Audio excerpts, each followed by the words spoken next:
Bem-vinda. Muito obrigada pelo convite.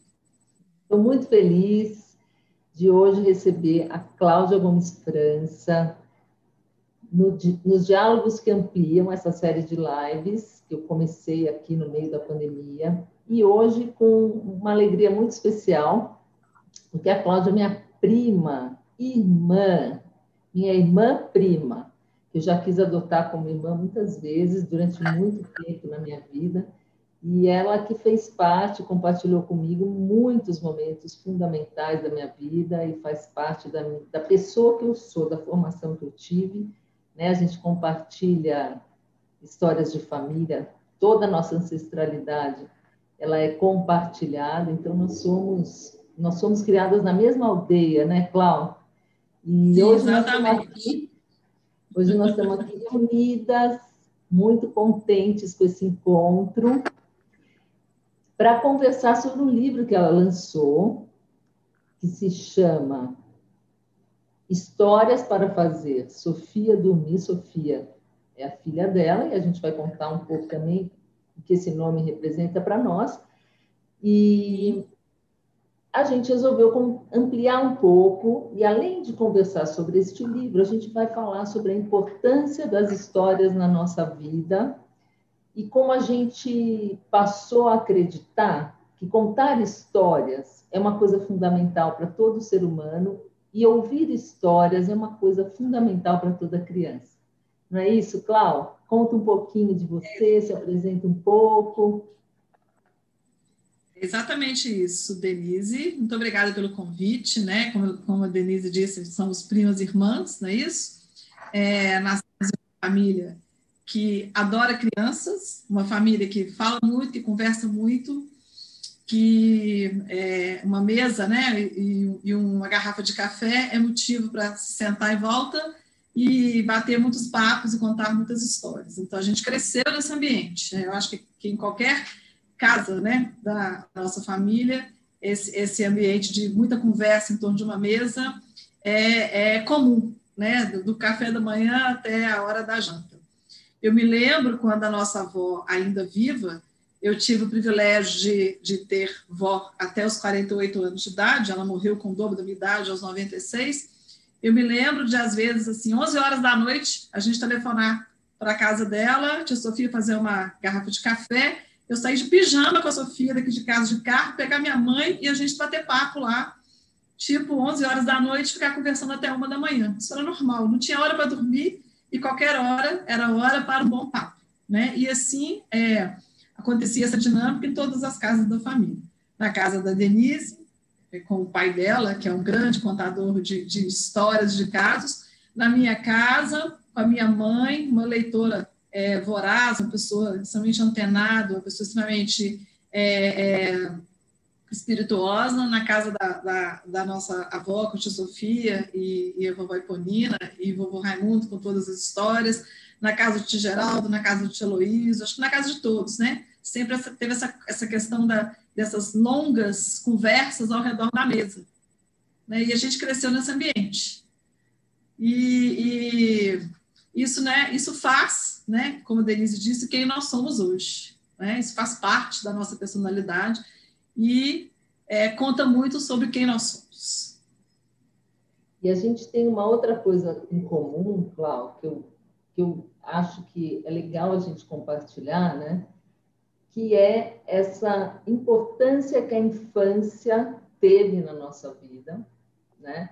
E que tem na nossa família. Então, cada criança, ela é planejada, e se ela não for planejada, ela já passa a ser planejada a partir do momento que foi concebida, né? E toda criança na nossa família sempre foi esperada, amada, homenageada, né? E muito bem cuidada por todos. Então, assim, às vezes eu conheço pessoas, eu trabalho com famílias e eu vejo muitos modelos diferentes de família, né?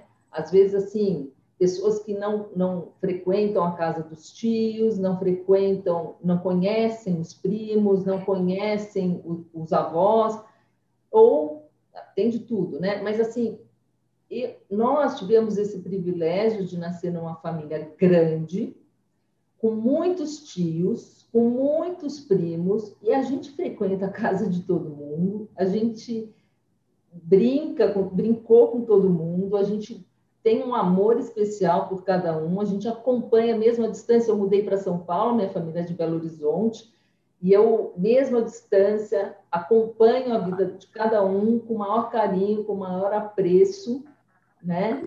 E esse é um dos motivos pelos quais a gente está aqui junto, porque, né, o lançamento do livro da minha prima é uma coisa que faz parte da minha vida, não faz só parte da vida dela.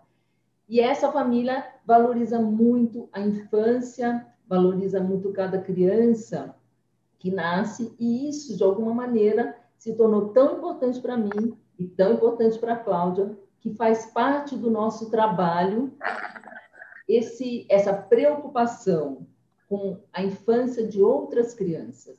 Eu me tornei terapeuta de famílias, terapeuta de casais, participo de missões humanitárias, faço muitos trabalhos, sempre com essa preocupação de colaborar, né? Produzo conteúdo, tudo para colaborar, para que as crianças possam ser amadas e bem cuidadas, em qualquer lugar do mundo, em qualquer família.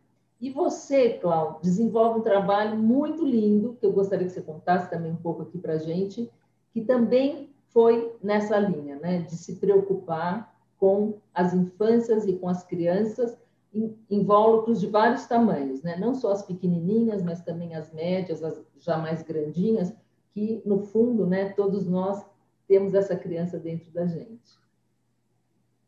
Sim, eu tenho essa criança dentro de mim e tenho certeza que ela está aqui.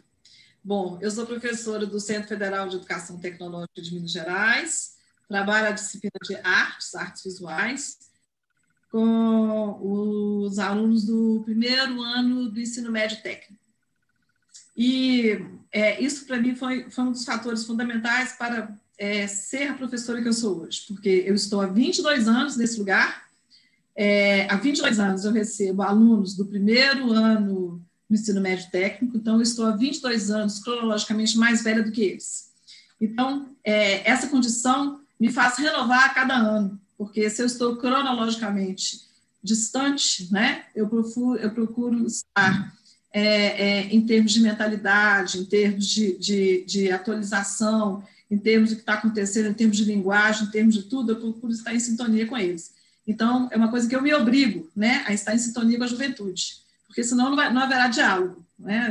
Eu sou de uma geração, eles são de outra geração, e aí o diálogo vai ficar complicado. Então, eu procuro sempre me atualizar e ter contato com esses alunos, é um frescor na minha vida, porque eles me ensinam muito. Né? Cada ano eu me renovo como professora, me renovo como mãe, me renovo como tia, me renovo como pessoa. Os alunos fazem isso. E é um presente dar aula para esses alunos do primeiro ano do ensino médio técnico do Cefet. Eu diria que eu tenho assim, os melhores alunos do mundo. Não tenho assim, nada para reclamar. É um presente trabalhar com esses meninos numa instituição de ciência e tecnologia, onde eu dou disciplina de arte, que, né, se a gente for pensar bem, eu estou caminhando contra a maré, porque é uma instituição que prepara, que tem como histórico, né, a formação para o trabalho, e uma instituição de ciência, né, e tecnologia, de formação em ciência e tecnologia, de formação de engenheiros, administradores, química tecnológica, até o curso de linguagem, de letras, é um curso de letras e tecnologias e edição, quer dizer, a tecnologia está bem presente aí. Né? E eu tento fazer essa articulação entre a arte, a ciência e a tecnologia, não que ela não exista, mas porque ela não é vista como áreas que têm conexão. E aí, dentro do Cefet, eu desenvolvi um projeto em parceria com o professor Braulio, que é o meu parceiro desde há muitos anos de projetos, somos parceiros, acho que vamos ser parceiros até enquanto a gente estiver trabalhando, um projeto de popularização da ciência e extensão popular em 2 comunidades aqui de Belo Horizonte. O professor Braulio trabalha com agroecologia, com os adultos, nas dimensões sociais, políticas e técnicas, e eu trabalho com desenvolvimento de objetos de aprendizagem com as crianças, que seriam brinquedos científicos, né? Como a Denise disse, com crianças de 7 a 15 anos. E são crianças que vivem em periferia, são crianças que estão muito longe de ter a infância que a gente teve, né, de ter os privilégios que a gente teve, de ter a família que a gente teve. São crianças que vivem em situação de risco, de vulnerabilidade, e eu estou nessas duas comunidades há 5 anos já. Estamos comemorando 5 anos do projeto. Coincidentemente, né, o nome Sofia é o título do projeto, porque o professor Braulio é professor da disciplina do Departamento de Ciências Sociais e Filosofia, e eu, professor do Departamento de Arte. O projeto tem um título acadêmico, o Cefet-MG, do Cabana do Pai Tomás ao Aglomerado da Serra, Conexões entre Ciência, Tecnologia e Educação. É um título muito grande. Espera um pouco. Você falou muito rápido, eu não entendi esse título muito grande. Você pode falar um pouquinho mais devagar, porque eu não entendi. Ele tem um título acadêmico, que foi um título para submissão, né, ao edital 07/2015 FAPEMIG. O Cefet-MG, do Cabana do Pai Tomás ao Aglomerado da Serra, Conexões entre Ciência, Tecnologia e Educação. Cabana do Pai Tomás, comunidade na região oeste de Belo Horizonte, e Aglomerado da Serra, uma comunidade na região centro-sul. Está a 10 minutos de carro da minha casa. Se qualquer pessoa aqui sair do lugar onde eu moro, né, e em 10 minutos chegar no aglomerado, a primeira percepção é a diferença estética, né? Nós vamos sair de uma rua onde tem prédios e casas de classe média, vamos entrar exatamente na estética da favela, né? As casas ainda no tijolo, construções improvisadas, construções inacabadas, áreas ocupadas, falta de saneamento básico, a questão do lixo, o lixo está nas ruas, quer dizer, é outra realidade, né? E aí eu trabalho com essas crianças, nós estamos já há 5 anos, e esse projeto se transformou num programa de extensão institucionalizado pelo Cefet. Então, é um programa que vai nos acompanhar, enquanto a gente tiver fôlego para poder manter o programa, ele vai nos acompanhar. Queria que você contasse para nós, está tendo um delay. Posso continuar? Aqui, né? Está tendo um delay. Só um segundo. Eu gostaria que você contasse para a gente o objetivo e o modo desse trabalho, porque eu sou encantada com esse trabalho. Então, eu queria que você contasse para a gente desses jogos, como é que eles funcionam um pouco, porque eu acho que é muito interessante. E é uma ideia muito legal né, das pessoas saberem, até para poderem reproduzir e desenvolver. Sim. O objetivo do trabalho é muito simples: levar a ciência, discutir ciência, colocar a ciência em pauta nas comunidades, entendeu? Na compreensão de que ciência é uma construção social e que ciência é feita por pessoas, pelas pessoas, para as pessoas. É isso, tá?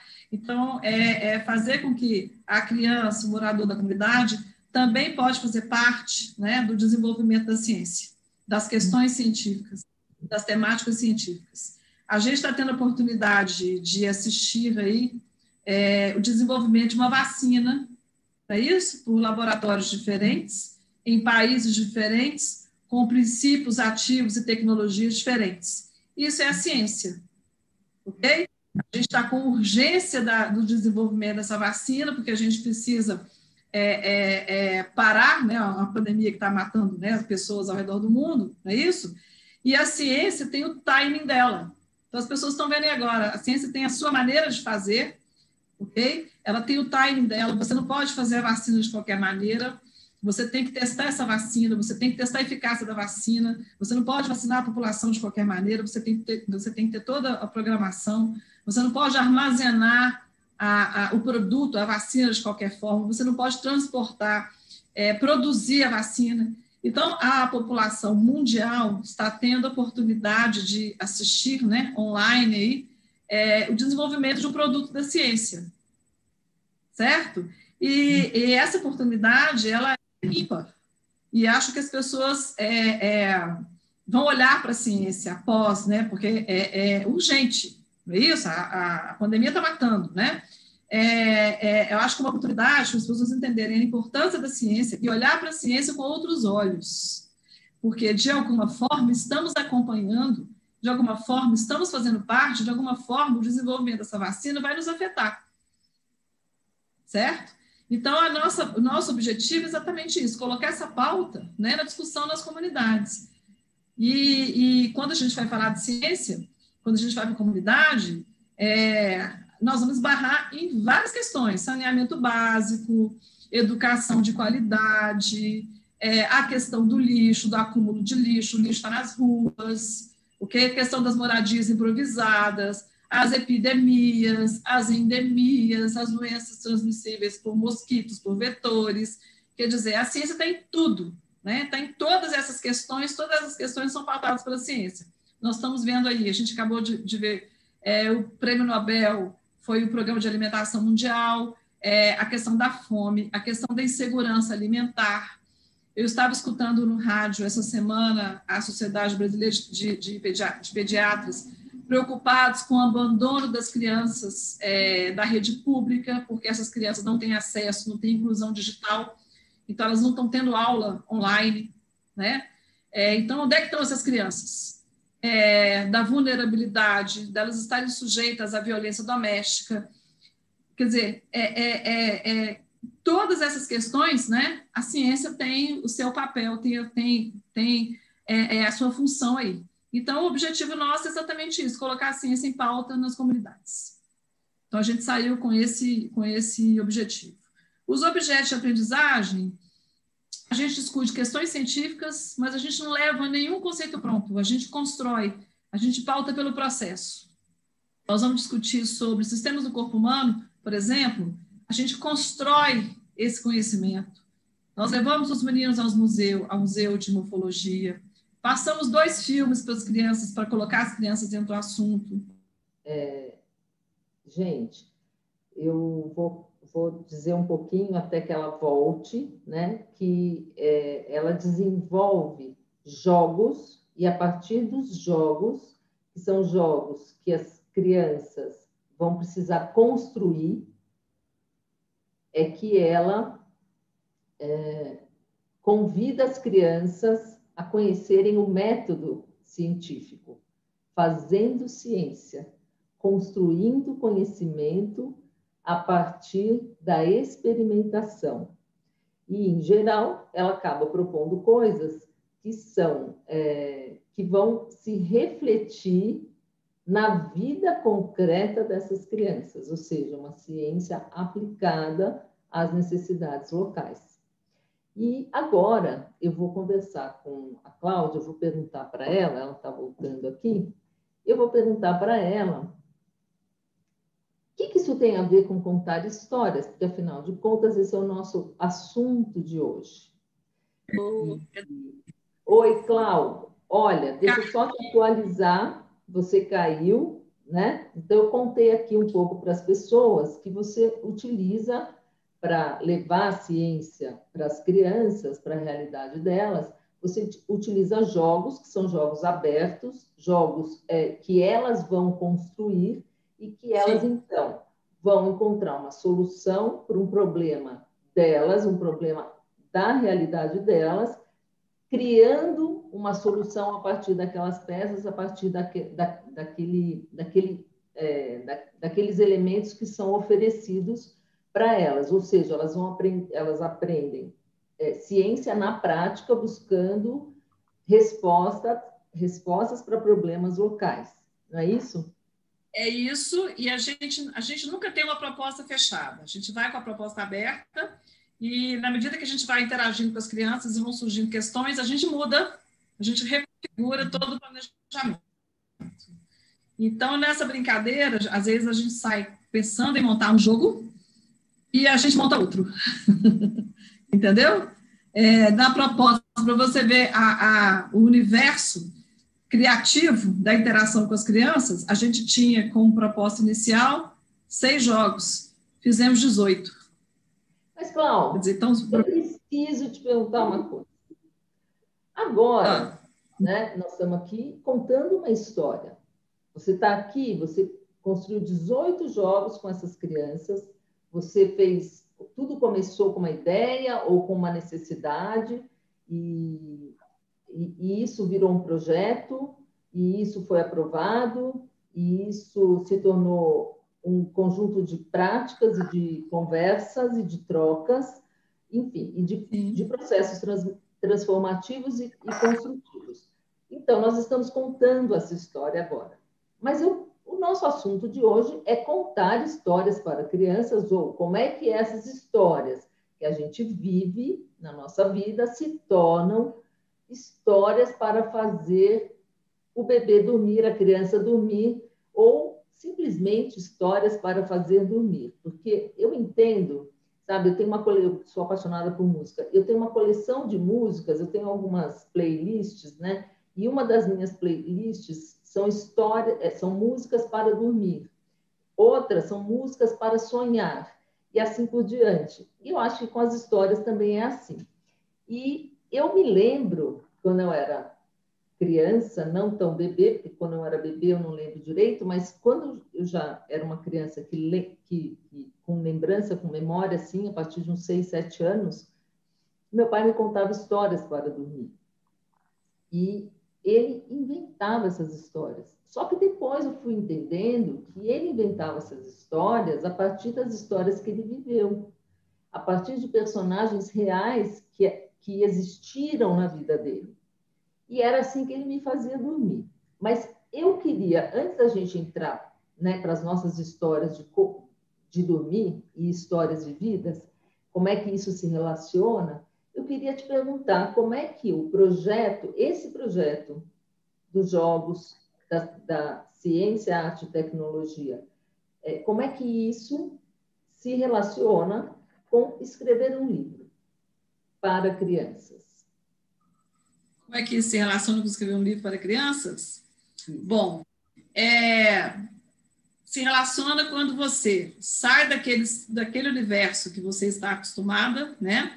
Que é aquilo que a gente está falando aí da nossa família, e você vai conhecer o universo de outras crianças, né? E você vai ver que a gente viveu dentro de uma bolha durante muito tempo, e quando que você chega, você abre essa bolha, né? E você abre para o universo de outras crianças. E essas outras crianças que estão nas comunidades são crianças inteligentes, são crianças criativas, são crianças que têm uma história de vida, às vezes, né, numa infância, em anos que é da terra infância, assim, uma história de vida muito difícil, certo? E são muitas histórias relacionadas a essas crianças, certo? E aí isso te leva para esse universo, né, das histórias. Então, eu comecei com essas histórias que eu contava para a Sofia dormir, que são histórias que eu inventava aqui a partir de pessoas que eu conheço, mais ou menos mais ou menos aí na mesma vibração aí do Tizezito, do seu pai, né? Aí eu já comecei a escrever histórias sobre ciência, já tenho alguma coisa já encaminhada, e eu agora quero começar a escrever para essas crianças que eu conheci nas comunidades, entendeu? Que eu falo aí quando eu me apresento no livro, que eu falo que são as crianças mais lindas do mundo, né? Porque essas crianças me deram um outro olhar para a vida, para o mundo, para tudo, entendeu? E eu agora quero começar a escrever para elas e com elas. Mas eu quero entender uma coisa. Junto com você, eu proponho uma reflexão nossa sobre de onde será que, na nossa vida, a gente aprendeu que história é uma coisa boa e importante. Que ela estava presente na nossa vida, é verdade. Mas como é que será? Como é que foi você, né? Como é que você aprendeu que contar história é uma coisa boa? Bom, a história está relacionada com a oralidade, é isso, a oralidade. Eu acho que a oralidade está presente em todas as culturas, né? Porque nós fazemos parte de uma cultura que é escrevente, né? A gente tem essa questão da escrita muito arraigada, mas a história está relacionada à oralidade. Então, as histórias que o vovô Raimundo contava para a gente da infância dele,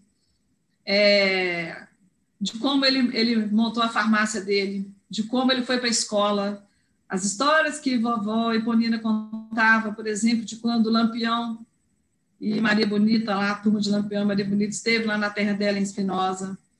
As histórias que minha mãe contava de quando ela veio para Belo Horizonte, né, o choque cultural de sair de Espinosa e vir para cá.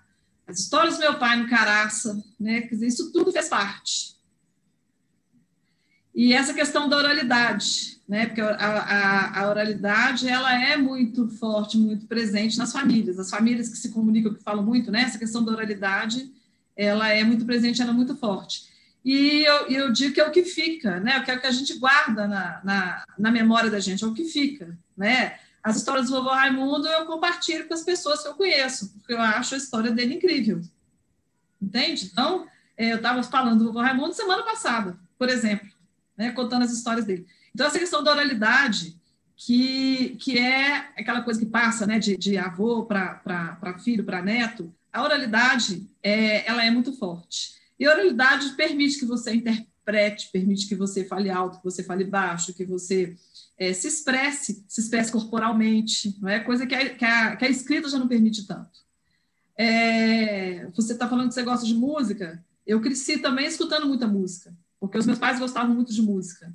Eu cresci escutando ópera, escutando Nelson Gonçalves, escutando sinfonias, escutando música popular brasileira, escutando de tudo, né? Mas foi música italiana.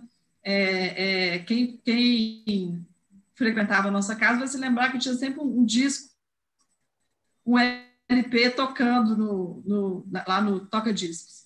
E a gente tinha uma coleção chamada Discão, que era uma coleção de histórias. E a gente escutava todas essas histórias da coleção Discão. Eram uns LPs coloridos, amarelo, vermelho, azul, tinha discão, tinha disquinho. E a gente sabia as histórias de cor, porque além de ter essa questão da mesa de café e a família contando as histórias ao redor da mesa, né, contando os casos, tinha essa coleção aí, a discão e a disquinho, que contava as histórias de Cinderela, Branca de Neve, Moura Torta, Os Três Cabritinhos, a Formiguinha Neve. E eu lembro que eu sabia os diálogos dessas histórias de cor, entendeu? Quem me Então, isso tudo faz chama é a neve e o gelo. Lembra dessa história? a neve que fez tão forte, que derrete a neve, desprende meu pezinho. Eu adorava isso, eu adorava.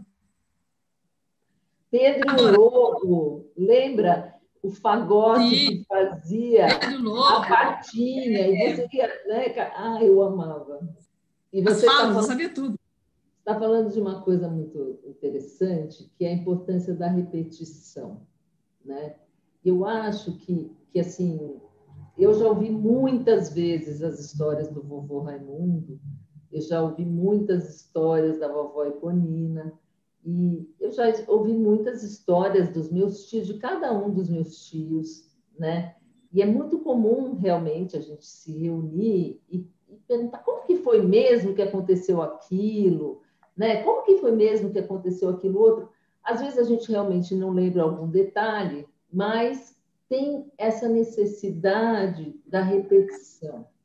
E isso a gente tinha uma babá eletrônica, hoje as pessoas assistem iPad, a gente tinha o discão e o disquinho, que realmente eles faziam a vez do pai e da mãe, que não podiam estar ali com a gente, pelo menos o meu e meu pai e minha mãe não podiam estar, mas a gente punha o disquinho e só aquela possibilidade de ouvir a história era algo mágico, né? Algo que ampliava o mundo e que a gente realmente viajava naquelas histórias e vinha o som do vento, o som, né, de uma explosão, de algo caindo, de alguma música, e tudo aquilo ia fazendo parte, né, da nossa imaginação, da nossa construção de mundo, né?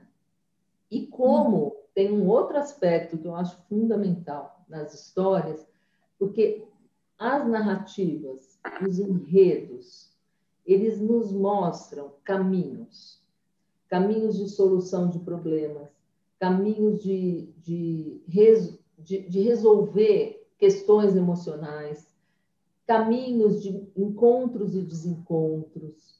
A gente vai também se acostumando que a vida é feita de problemas, de dores, de perdas, de separações, de mortes, através das histórias. E essas histórias vão nos preparando para também ter um arcabouço psíquico e emocional para lidar com as perdas, mortes, separações reais da nossa vida. Então, isso tudo, essa repetição, ela se faz necessária para que a gente vá realmente podendo elaborar dentro da gente como é que seria a gente passar por aquela situação, né? A criança não pensa isso, ela não pensa como é que vai ser quando eu... Não é isso, mas ela está ali lidando com essas questões quando ouve aquela história. João e Maria, né? Aquela história de abandono. Como assim? Soltaram eles na floresta, sozinhos? Como assim? Como assim? Né? Como assim? Os passarinhos comeram o pãozinho que eles jogaram no caminho. E agora? Então, como é que a gente vai, né, podendo perceber que aquelas duas crianças tiveram recursos? Que aquelas duas crianças, apesar de estarem numa situação absolutamente improvável, né, de encontrar uma saída, elas conseguiram encontrar uma saída. Elas eram mais fracas, estavam presas e tudo mais, mas elas conseguiram encontrar uma solução. Então, quanto que isso mostra para a criança que está em sofrimento e que está em cárcere privado, que ela pode encontrar uma solução, né? Então, eu acho muito interessante como a gente pode, através das histórias, contar para as pessoas que existe algo que se chama resiliência, que existe essa capacidade de superar e ir além do que você mesmo imagina que é a sua capacidade, não é? Exatamente, exatamente isso. As histórias nos levam a isso. Né? E aí, eu me lembro, você está falando da repetição da coleção do disquinho, eu não cansava de me ouvir, de ouvir, eu escutava a mesma história várias vezes, a gente, entendeu? E cada vez que você escutava, você compreendia, às vezes, uma palavra, uma expressão, alguma coisa que você não havia compreendido da outra vez. E outra coisa, ficava imaginando esse personagem fisicamente, como seria, pela voz do narrador, né? E das personagens, como seriam esses personagens? Eu imaginava. Então, eu ia longe. Quer dizer, é a questão da oralidade mesmo, você imaginar, a partir daquilo que você escutou, como seria. Né? E aí isso te leva, aciona a imaginação, né? E te leva para uma outra dimensão. E aí, o que acontecia aqui em casa? Eu ia contar a história para a Sofia dormir, a Sofia não dormia, porque ela ficava tão alucinada com as histórias que eu dormia e ela me sacudia e pedia para eu contar outra. Porque eu via que cada história que eu contava, ela ficava imaginando, ela entrava no mundo da imaginação e ela não dormia. E às vezes eu tinha que contar 2, 3 histórias, entendeu? E a Sofia não dormia. Ela estava pensando na história, ela estava pensando nos personagens, estava pensando o que tinha acontecido. E ela estava, entendeu? Quer dizer, então essa história era para ela dormir, o efeito era o contrário. Ela Você não sabe dormia. que eu costumava contar histórias para imaginar. Então, eu escolhia outras horas do dia, quando eu estava no parque, quando eu estava em algum lugar, assim, passeando, ou mesmo em casa, eu usava muitos bonequinhos, assim, para contar as histórias, e tinha os personagens, eu fazia as vozes dos personagens, e aí eles ficavam prestando maior atenção, e na hora de dormir eu cantava, porque eu achava que a canção ela poderia embalar o sono, mas que a história ia despertar. Então tinha uma regra na minha casa que era assim, não, meia hora antes de dormir não pode ouvir história, não pode ver iPad, não tinha iPad, era vídeo na TV, mas não, a gente desliga tudo, pode ficar no quarto quietinho, assim, pode ver um livrinho, fazer um desenho, mas sem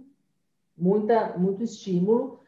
E na hora de realmente de dormir era música, eu cantava, né? Até um dia que, não lembro, acho que foi o Gustavo, falou, mãe, não precisa mais cantar, já está tudo bem. Exato.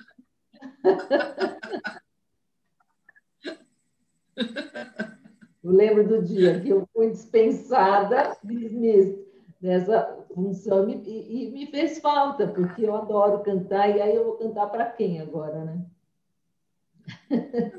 Vai cantar para os netos. Mas essa função, né, de embalar o outro, né, de poder ter esse envolvimento, porque quando a gente fala, quando a gente canta e também fala, né, a vibração, ela fica em uníssono, né? A nossa vibração de quem está falando com a de quem está ouvindo. Por isso que também a gente precisa tomar muito cuidado quando a gente está com raiva, ou quando a gente está muito triste, ou quando a gente está com muito medo, porque a nossa vibração, ela vai penetrar o outro. Então, se eu falar com muita raiva com você, você vai sentir a mesma Sim. reação no seu corpo que eu estou sentindo no meu, né? Uhum. E isso é muito, muito complicado, porque eu vou mexer na sua fisiologia. Então, a história, eu contar história, por exemplo, teve um capítulo na minha vida que foi histórias de terror. Eu odeio, odeio, odeio. E eu ia muito para acampamento, que era ambiente de floresta, né? Tudo. E as pessoas adoravam contar história de assustar. E eu não queria ouvir, eu não ouvia, eu não ouvia, e até hoje eu não gosto de história de terror, filmes de terror, nada disso faz parte da minha vida. Eu prefiro não entrar nessa sintonia, porque o tipo de história que você ouve te leva para um tipo de sintonia, não é?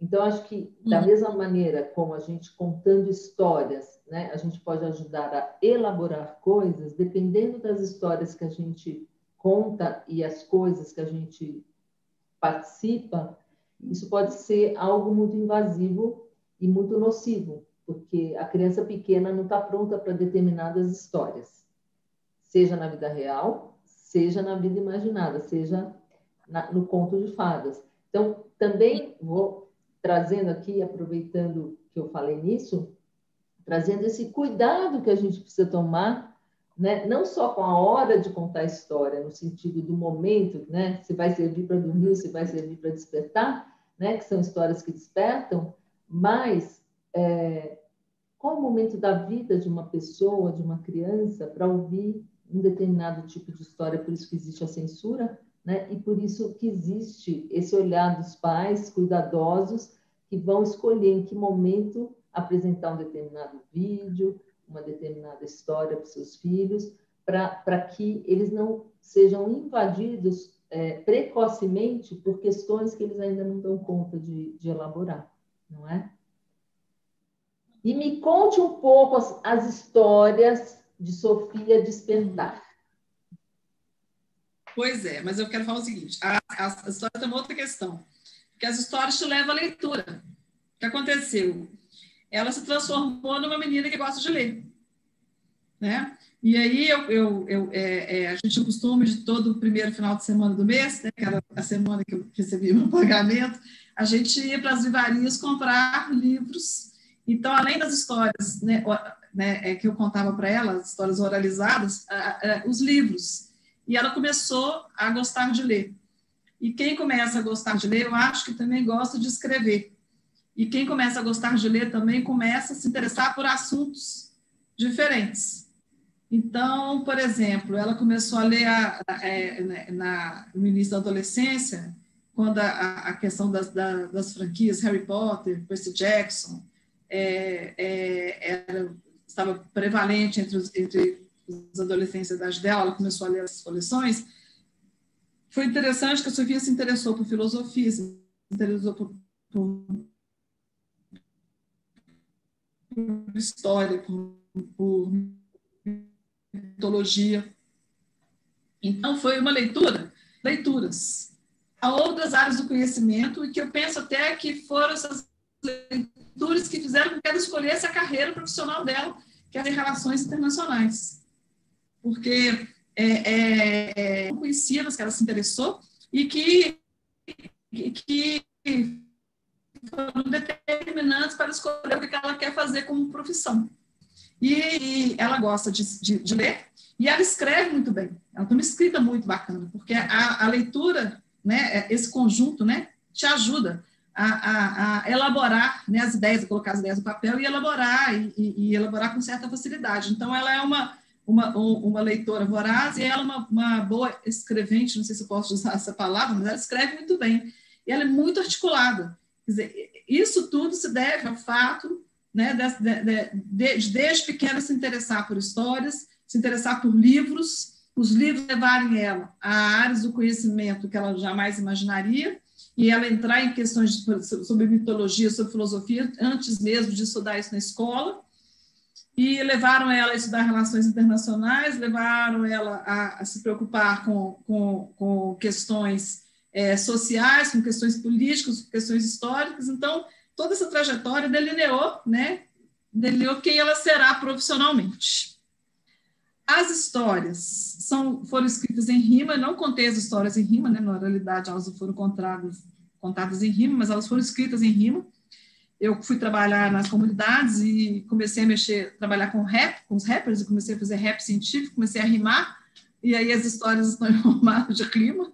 Já é aí uma influência aí da minha vida com o rap, né, nas comunidades. E as histórias com situações que a gente passava aqui em casa, mas com um pouco de fantasia. Então, a primeira história é Aurora, a menina que fazia hora. Eu não preciso nem te falar que essa menina era Sofia. E o que acontece? Ela fazia tanta hora porque ela vivia pensando, ela vivia no mundo da imaginação, ela não fazia nada, ela não tomava banho, ela não fazia nada que ela tinha que fazer na hora, porque ela estava sempre assim, olhando para cima. Eu deixava ela na posição, quando eu voltava, ela estava na mesma posição, ela não tinha colocado uniforme, ela não tinha escovado os dentes, ela não tinha feito nada. Ela vivia pensando, parada pensando. E aí um dia eu falei com ela, Sofia, você faz tanta hora com a minha cara, qualquer dia desse eu vou me transformar num relógio. E essa é a primeira história. Eu me transformo em um relógio. A segunda história é a Maria da Glória, a menina que inventava a história, que também veio de um comentário, porque era uma história atrás da outra, e eu falei com ela, olha, qualquer dia as histórias vão tomar conta do quarto. Eu não paro de contar a história. Então esse é o motivo da segunda história. E a Dona Lia é uma história policial, que é um sumiço da Maria da casa, porque a Dona Lia, a faxineira, perdeu os óculos, esqueceu os óculos em casa, ela tinha miopia, e aí ela, na hora que foi arrumar o quarto da Dona Lia, ela se enrolou ali e sumiu com a Mariana. Entendeu? É uma história policial. É um suspense. É isso. Mas a primeira e a segunda história são bem a situação que eu vivia com a Sofia dentro de casa. Ela E que não sabe. muitas mães vivem com seus filhos e filhas, né? Exatamente. A Aurora, eu acho que tem uma Aurora na casa de cada família. Tem uma Aurora na casa de cada família. Ou mais Auroras. Ou mais. Aí você imagina aquela mãe estressada, multitarefa, que tinha que cumprir horário e tal, e aquela filha assim. Literalmente, era assim. Literalmente. Eu lembro que eu deixava ela no chuveiro e falava, Sofia, toma banho. Quando eu voltava, o chuveiro, a água estava caindo e a Sofia estava na mesma posição. Eu falava, Sofia, eu estou pensando. Eu estou pensando. Eu falava, como? Ela já filosofava antes de ler sobre filosofia. E você deu um nome para ela de quem ama o conhecimento, de quem filosofa, né? Então, com esse nome, Sofia, se ela não fosse uma pessoa que pensa muito, e a gente achar estranho, né? Porque na nossa família, esse nome é muito importante, não é? Sim. Então, assim, ela é aqui. Você quer contar um pouco a história desse nome? Porque, assim, eu penso que... eu acho que é um nome muito lindo, que eu amo muito, pelas pessoas que têm esse nome. Sim, nossa filha, nossa tia, a vovó Sofia. E a gente homenageia pessoas através desse nome. A gente, ao falar esse nome, é um nome afetivo para todos nós, não é? E eu imagino que Sofia, sua filha, sabia, né, que tinha algo muito importante acontecendo ali com ela, só dela ter esse nome, porque a gente também é feito dos nomes que nos dão, né? E tem o nome que bonitinha, que fofa, que linda, né? Foram nomes que ela recebeu também, mas ela se chamava Sofia. Uhum. Sim, a Sofia adora se chamar Sofia, ela adora esse nome, ela acha que esse nome foi feito para ela, né? A gente teve a nossa bisavó, Sofia Júlia, que não era a mãe da nossa avó, mas que criou a vovó, né? A irmã da vovó, tia Sussu, que também é Sofia, a tia Sofia, a Sofia, que é prima da vovó Eponina, Sofia Rocha, e a nossa geração não teve Sofia, e aí a Sofia, minha filha. Então, são 5 Sofias. E teve um dia que teve um encontro das Sofias, não da Sofia Júlia, né? Mas das Sofias, das Sofias da irmã da vovó, a Sofia Rocha, a tia Sofia e a minha Sofia, teve um encontro das Sofias na casa da vovó. Nós chegamos a fazer esse encontro. Legal. Entendeu? Sofia Rocha, tia Sofia e a minha Sofia. O encontro das 4. Eu imagino que esse encontro tenha sido regado a muito pão de queijo, café, bolo e peta, né? E provavelmente quem fez a peta foi a dona Beatriz, a minha tia tão querida, mãe da Cláudia e avó da Sofia, que não dormia, e irmã da tia Sofia.